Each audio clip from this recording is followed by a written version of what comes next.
Ibrahim alaihissalam dakwah la ilaha illallah, tiada Tuhan selain Allah, jangan sembah kecuali Allah, la ilaha illallah, Ibrahim Rasulullah. Tapi bagaimana reaksi pengusaha penguasa pada saat itu? Ini ajaran Ibrahim, ajaran sesat. Tangkap dia, kejar, tangkap. Masih ingat kisahnya Ibrahim? Ibrahim alaihissalam rajanya waktu itu Namrud. Raja Namrud ini dia punya kebiasaan, tradisi, agama nyembah berhala. Siapa yang membuat sembah berhala itu? Bapaknya.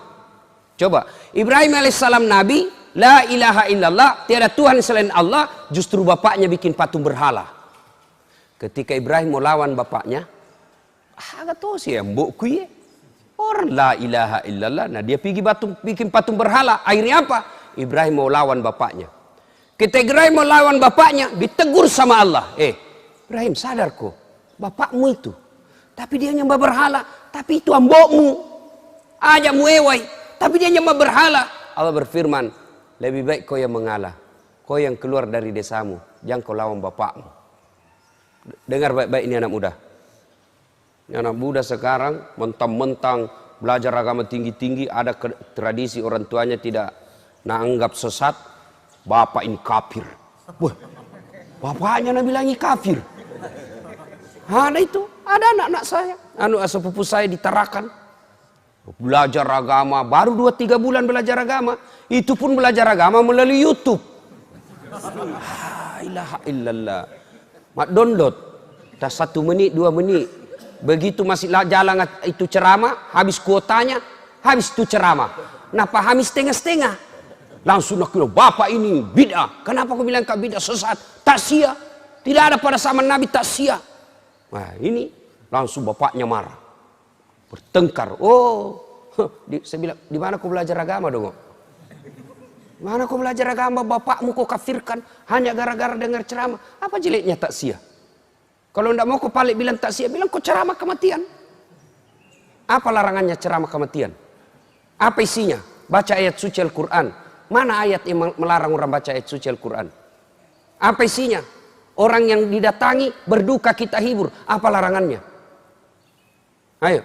Apalagi isinya tak sia? Ceramah agama. Ada orang dilarang ceramah. Apalagi isinya? Kita datang bersilaturahmi. Masa kita dilarang bersilaturahmi? Apalagi isinya orang dikasih makan. Dosakah orang dikasih makan? Kalau ada orang bilang, wah dilarang merepotkan, bikin susah orang berduka. Cocok, setuju. Jangan menyusahkan orang berduka. Setuju. Mana disebut menyusahkan orang berduka? Bapak dikasih teh gelas, bapak minta teh botol. Itu bikin susah orang itu. Dikasih air gelas, nah bilang kopi mix kasih kak. Itu bikin repot itu. Tapi ini orang sudah mampu ji. Lagi pula itu di Makassar saya lihat bukan lagi tuan rumah yang sediakan kue, tapi orang-orang tamu, ada yang bawa roti gulung, ada yang bawa teh, ada yang bawa kue tradisional. Lalu apa salahnya? Kita bersedekah. Kalau judulnya tak sia, kau tidak mau bilang ceramah tak sia, sudah bilang saja pengajian atas berdukanya meninggalnya ini. Sudah. Sama maulid bid'ah, tidak ada pada zaman Nabi. Cocok. Kalau tidak mau kepalik lagi pakai istilah maulid, pakai saja sirah nabawiyah, ceramah tentang Nabi. Apa salahnya bos? Adabnya Ibrahim alaihissalam, tegur sama Allah. Bapaknya nyembah berhala namanya Azar, bikin patung. Ibrahim mau ribut. Sadar kau Ibrahim, ambokmu ya tuh, ajak muewai. Kau yang keluar dari desamu. Coba. Begitu kita wajib menghormati orang tua. Jadi bapak-bapak yang masih ada orang tuanya pulang kampung lalu ketemu. Jangan lagi bilang, masoli ongko soe. La ilaha illallah. Anak pacilakana. Pernah itu hitung-hitung orang tua tak? Pernah itu hitung-hitung orang tua tak waktu tak nak kasih sekolah ki? Andai saja bisa nak jual harga dirinya, nak jual dirinya untuk kita sekolah. Masa gara-gara sewa pesawat kita berpikir? Siti Najani itu balikan ngagaga untuk tomat-tomat. Siti Naja sangat sepantasnya kita jual kita punya harta untuk membahagiakan orang tua. Ini anak-anak nih, anak-anak sekolah. Kita ini juga orang tua. Nih bapak-bapak, muliakan orang tua. Biasanya bapak-bapak tidak muliakan orang tua karena takut sama istrinya. Saya bilang sama istriku, boleh kau marah sama saya, boleh kau maki-maki saya, boleh kau lempar kepalaku, yang penting tidak kena. Toh, satu yang tidak boleh, jangan lalu kau atur-atur ke soal orang tuaku. Jangan pernah saya dengar kau menyakiti perasaan orang tuaku.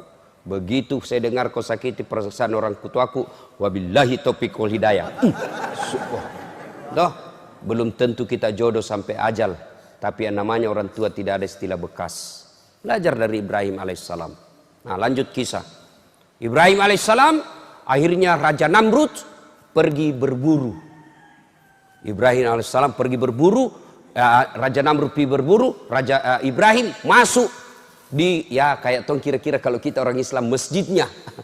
Rumah berhalanya Raja Namrud, dia hancurkan semua itu berhala-berhala. Ambil kampak, nawasai manangi pak. Pak, nak cepuk kepalanya, pak, nak hancurkan kakinya, nak patahkan lehernya. Satu nak tinggal. Itu berhalanya Namrud yang paling besar, berdiri dan kebetulan tangannya begini. Wah, itu Ibrahim kampaknya nak simpan di tangannya Raja Namrud. Naikai. Itu kampak, wase, naikai di tangannya. Datang Raja Namrud berburu. Masuk rumah ibadahnya, wih kaget, wih ini mana yang Tuhan tak kasih, ini mana yang tak kasih Tuhan, siapa yang hancurkan Tuhan kita, siapa yang hancurkan kepalanya, sebarkan intel. Oh ternyata informasi tahu Ibrahim yang lakukan. Ibrahim sidang, di sidang lalu dinyatakan Ibrahim menurut penelitian dan pemeriksaan kamu yang hancurkan Tuhan kami.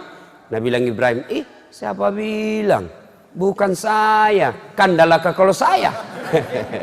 Tentu dalam hadis tidak ada bilang kandal. Dalam cerita tidak ada bilang kandal. Tahu aja enggak? Bukan saya. Apa kata Ibrahim? Bukan saya. Ini. Nah ini boleh tulis namanya ini. Nah bilang bukan saya. Ini. Kata ininya, ini menunjuk dirinya. Meskipun tangannya menunjuk patung.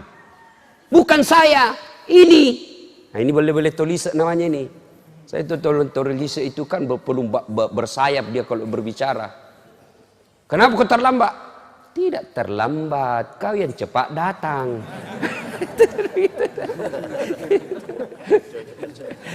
Ibrahim alaihissalam bilang bukan saya, ini. Wah sudah, tidak perlu. Dia bilang, siapa tahu dia? Kenapa kau bilang? Siapa tahu cemburu.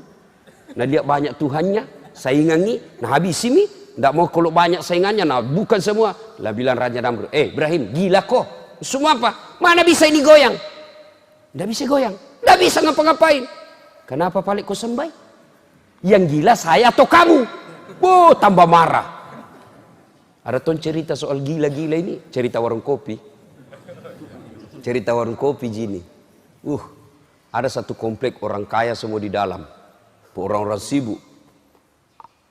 Ini Pak Doja tiba-tiba bikin geger satu komplek. Kenapa? Dia azan jam 9 pagi. Jam 9 pagi dia azan. Allahu Akbar, Allahu Akbar. Geger semua satu kampung. Jam berapa? Azan apa ini Pak Ustaz ini? Gila-gila ini Pak Ustaz ini. Duhur bukan, asar bukan. Datang satu komplek. Dipimpin ketua RT-nya. Marah-marah itu ketua RT. Mau ini kasih berhenti. Tidak bisa kah? Sudah nak kunci semua ini Pak Doja ini. Tidak bisa masuk. Terpaksa asan sampai habis. Ini Pak Doja ketawa-ketawa asan. Dan lihat, wih banyaknya datang ini. Keluar Nabi bilang ke RT, gila-gila kau andai kau bukan ustaz, ku lapor kau di polisi. Meresahkan masyarakat. Kenapa ya Pak? Nabi bilang, kau asan apa ini? Subuh bukan, duhur bukan, asar bukan. Kau asar apa? Oh, gila ini. Bilang begini Pak. Saya azan subuh tidak datang Ki. Saya azan asar tidak datang Ki. Giliran saya azan jam 9 baru Ki datang semua. Yang gila saya atau kamu?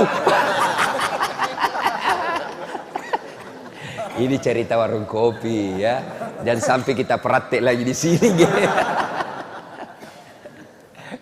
Hai Bapak saudara-saudara sekalian, akhirnya Raja Namrud bikin keputusan hukum. Ibrahim harus dibunuh dan dibakar di lapangan untuk jadi pelajaran buat orang lain supaya dia tidak ulang. Dikumpullah api, menyala besar. Lalu Ibrahim alaihissalam diikat, dilempar masuk ke dalam bara api. Dilemparnya tidak pakai tapi dipateki, ketapel. Kan besar sekali tuh api, jadi siapa yang dekat kepanasan? Dipatek Pak, dikasih masuk. Tahu kak patek tuh? Ketapel, tahu? Tuh patek. Waktu dulu SMP patek-patek. Dibikin dari apa itu? Pakai kayu begini, dikasih karet, baru kita kasih bengkok itu kasih bentuk paku, baru dipatek mangganya orang. Bah, jatuh, pas jatuh, nah kejar yang punya. Masa lalu, tapi sudah meminta maaf. Nah, ibu bapak, saudara-saudara sekalian, dibakarlah Ibrahim dalam api yang sangat besar. Ibu-ibu, bapak-bapak, kalau manusia dibakar dalam api, hidup atau mati? Hidup atau mati? Pasti mati menurut hukum biologi. Tapi kalau Allah yang berkehendak, Ibrahim dibakar dalam api yang sangat besar, tidak mati, malah keluar kedinginan. Al-Quran menjelaskan, Allah perintahkan, kuni api, dingin kau, selamatkan Ibrahim alaihi salam. Dia bilang Quran, dingin dan selamatkan Ibrahim. Andai saja tidak ada kata selamat, membekui Ibrahim.